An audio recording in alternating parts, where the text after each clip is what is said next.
Good morning बच्चों। आज हम भारत के विदेश संबंध के अंतर्गत अपने चैप्टर को कंटिन्यू करते हैं और उसमें पढ़ते हैं कि भारत के इज़राइल के साथ क्या संबंध थे। आपको याद होगा बच्चों, इज़राइल हमने कहाँ पढ़ा था? चैप्टर 3 फर्स्ट बुक के अंदर, जो आपका थर्ड चैप्टर है सत्ता के वैकल्पिक केंद्र, उसमें हमने इज़राइल के बारे में डिटेल में पढ़ा था।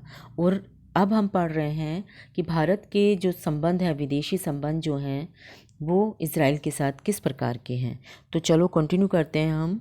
इज़राइल, तो इज़राइल आपको देखिए मानचित्र के अंदर जो आपका वर्ल्ड का मैप है, जो आपको किस तरह से दिखाई देगा। आप इसको मैप में खोजने की कोशिश करना और उसको फिल करना। ये उसका झंडा है जो कि आपको दिखाई दे रहा है, इस तरह से उसका झंडा आता है। तो अब हम स्टार्ट करते हैं आपका इज़राइल, कि इज़राइल है क्या। इज़राइल बच्चों छोटा सा देश है और बहुत ही छोटा होने के बाद भी वो इतना पावरफुल है। वो हम देखते हैं किस तरह से।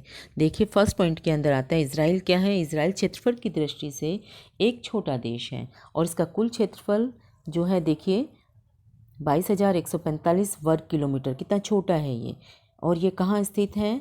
दक्षिण पश्चिम एशिया में स्थित है। और इसकी जनसंख्या जो है बहुत ही कम है, वो भी 85 लाख है। यह देश बेशक जनसंख्या में बहुत कम है, क्षेत्रफल में बहुत छोटा है, लेकिन इसने सैन्य क्षमता बहुत ही अधिक है। ठीक है बच्चों, ये जो इज़राइल है ये चारों तरफ से दुश्मनों से घिरा हुआ है, क्योंकि अरब कंट्री के अंदर है। और इसके पड़ोसी जो देश हैं उनमें उन्होंने कई बार इस पर आक्रमण किया, लेकिन सफल नहीं हो पाए। क्यों? क्योंकि अरब कंट्रीज़ के अंदर ये एकमात्र ऐसा देश है जो कि अपनी यहूदी देश है और बहुत छोटा है। सारे हम आसपास के जो देश हैं, कंट्रीज़ हैं, वो मुस्लिम्स हैं। तो इसीलिए इसको स्ट्रॉन्ग होना बहुत ज़रूरी है। और ये किस तरह से अपनी सैन्य शक्ति को बढ़ाता है, ये देखिए। इज़राइल के बहुत सारे दुश्मन क्यों हैं? क्योंकि इज़राइल जो है विश्व में एकमात्र यहूदी देश है। इज़राइल फ़िलिस्तीन से अलग हुआ था और एक स्वतंत्र राष्ट्र बना था। लगभग भारत में 6200 यहूदी लोग रहते हैं। भारत देखो 1947 में आज़ाद हुआ था, हम सब जानते हैं। इज़राइल 1948 में, एक साल बाद आज़ाद हुआ था। लेकिन दोनों के संबंध एक साथ आज़ाद होने के बाद भी अच्छे नहीं थे। क्यों अच्छे नहीं थे, ये भी थोड़ा सा हम जान लेते हैं। क्योंकि क्या था कि जो बहुत सारी सरकारें थी वो तुष्टीकरण की नीति अपनाती हैं। वो ये सोचती थी कि अगर हमने इज़राइल से दोस्ती की तो हमारे जो मुस्लिम कंट्रीज़ हैं वो हमारे दुश्मन बन जाएंगे। तो इसीलिए 1947 में आज़ाद हुआ भारत और 1948 में इज़राइल आज़ाद हुआ, जो नया स्वतंत्र देश था। उसके बाद भी दोनों के संबंध अच्छे नहीं थे। लेकिन इन दोनों की दोस्ती जो थी 1992 में स्टार्ट हुई। वो धीरे धीरे रिलेशन उससे अच्छे होते गए। तो भारत में लगभग 6200 यहूदी लोग रहते हैं और इज़राइल में जो भाषा बोली जाती है वो हिब्रू भाषा बोली जाती है। तो अब नेक्स्ट देख लेते हैं।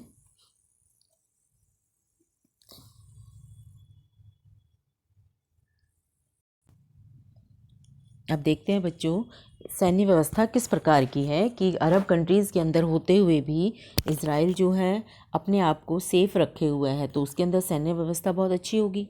तो इज़राइल की सेना में लगभग 35 लाख सैनिक हैं। ठीक है, इज़राइल की सेना में महिलाओं को भी शामिल किया जाता है, ये एक अपने आप में बहुत बड़ी बात है। और स्कूली विद्यार्थियों को भी आर्मी की ट्रेनिंग दी जाती है, उन्हें भी सेना की ट्रेनिंग दी जाती है, वो भी सैनिक की तरह लड़ते हैं। और इसमें से कम एक बहुत अच्छी बात है, देखो 3 साल, कम से कम 3 साल लड़कियों के लिए और 2 साल लड़कों को, कम से कम 3 साल और लड़कियों को 2 साल सेना में काम करना अनिवार्य होता है। ये इज़राइल की अपने आप में बहुत बड़ी ताकत है कि हर नागरिक, प्रत्येक नागरिक देश के में आर्मी ट्रेनिंग लेता है और उसमें लड़कियां भी शामिल होती हैं। ठीक है बच्चों, तो ये आगे देखते हैं हम।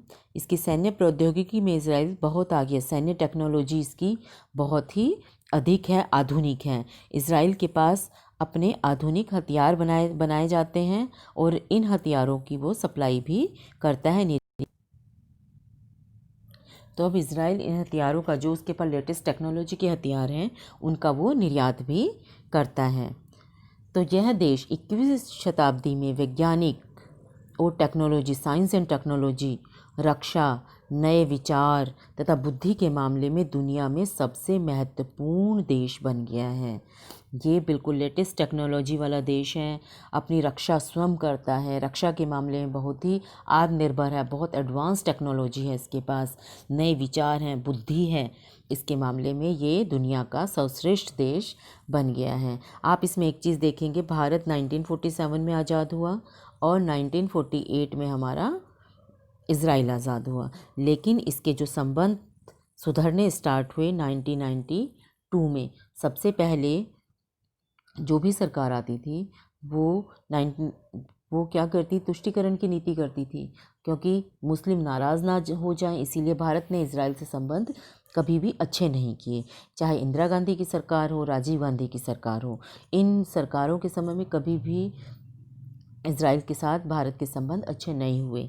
एक ये कारण भी माना जाता है, 1991 में सोवियत संघ का जब विघटन हुआ तो अमेरिका ने भारत पर दबाव बनाया कि इज़राइल से अपने संबंध ठीक करो। इसीलिए 1992 में नरसिंहा राव जी के नेतृत्व में इज़राइल से संबंध ठीक करने की बात की गई। उसके बाद अटल बिहारी वाजपेयी जी आए। अटल बिहारी वाजपेयी जी ने क्या किया, उन्होंने भी अपने इज़राइल से संबंध सुधारने की कोशिश की। और अब हम देखेंगे 2014 से, जब से नरेंद्र मोदी जी की सरकार है, उन्होंने खुलकर इज़राइल से अपने संबंध को सुधारने की कोशिश की है और लगातार वो संबंध अच्छे ही होते जा रहे हैं। तो यहाँ से बच्चों एक क्वेश्चन आता है कि इज़राइल इतना शक्तिशाली और अकेला यहूदी देश होता है और भारत के साथ स्वतंत्र हुआ था, लेकिन भारत ने इज़राइल के साथ अपने संबंध 2014 के बाद ही सुधारने क्यों शुरू किए, उससे पहले क्यों नहीं सुधारे। तो ये क्वेश्चन आता है बच्चों, इन क्वेश्चन को भी आप पढ़ लीजिएगा। अब हम देखते हैं कि वर्तमान में भारत और इज़राइल के संबंध किस प्रकार के हैं, और ये बहुत करंट टॉपिक में आता है, आपने देखा होगा, क्योंकि ये बहुत ही करंट टॉपिक है और इस पर क्वेश्चन ज़रूर आएगा। वेरी वेरी इम्पोर्टेंट टॉपिक है ये। तो हम देखते हैं इसमें, देखिए पिछले 25 सालों में दोनों देशों के बीच द्विपक्षीय व्यापार में बढ़ोतरी हुई है। भारत इज़राइल का सबसे बड़ा व्यापारिक भागीदार बन गया है। ठीक है, दोनों देशों के बीच कृषि क्षेत्र में सहयोग देने के लिए भी द्विपक्षीय समझौते हुए हैं। ठीक है, भारत ने, क्योंकि वहाँ की जो कृषि एग्रीकल्चर टेक्नोलॉजी है वो भी बहुत ही उन्नत है, बहुत ही अच्छी है। आपने सुना होगा, देखो ड्रिप इरिगेशन के बारे में सुना होगा। जो ड्रिप इरिगेशन भारत में भी अपनाया जा रहा है वो हमारा इज़राइल की ही देन है। इसमें आप जानते होंगे, आपने एसएसटी में भी पढ़ा होगा, होता क्या है ड्रिप इरिगेशन टेक्नोलॉजी। इसमें क्या होता है, पाइप को ज़मीन के अंदर दबा दिया जाता है और उस पाइप में छोटे छोटे छेद होते हैं और उसमें से पानी जो है बहुत प्रेशर के साथ फुव्वारे की तरह निकलता है और पानी दूर दूर बिखर जाता है। और वो जो जब दूर दूर जाता है पानी, तो ज़मीन में नमी बना के रखता है और इस नमी के पानी से ही पानी की खपत कम होती है, हमारी पानी में बचत होती है और भूमि भी हमारी बहुत टाइम तक नमी में रहती है, नमी उसकी गहराई तक जाती है और फसल भी हमारी अच्छी उत्पन्न होती है। तो ये ड्रिप इरिगेशन जो टेक्नोलॉजी है ये हमारी इज़राइल की ही देन है। तो रूस के बाद इज़राइल भारत को हथियार बेचने वाला तीसरा सबसे बड़ा देश बन गया है। ठीक है, वैसे तो भारत रूस से लेता है क्योंकि रूस से तो उसके बहुत मित्रतापूर्ण संबंध हैं, तो अब वो इज़राइल से भी लेने लगा है, तो वो तीसरा देश बन गया है। दोनों देशों के बीच विज्ञान और प्रौद्योगिकी के क्षेत्र में कई महत्वपूर्ण समझौतों पर हस्ताक्षर, लिखेंगे बेटा इसको, हस्ताक्षर हुए हैं, जो कि दोनों देशों के संबंधों को और अधिक सुधारते हैं। ठीक है, अभी हाल ही में भारत ने बराक मिसाइल जो हैं इज़राइल से ही खरीदी हैं। साइबर सुरक्षा में भी इज़राइल नंबर 1 है।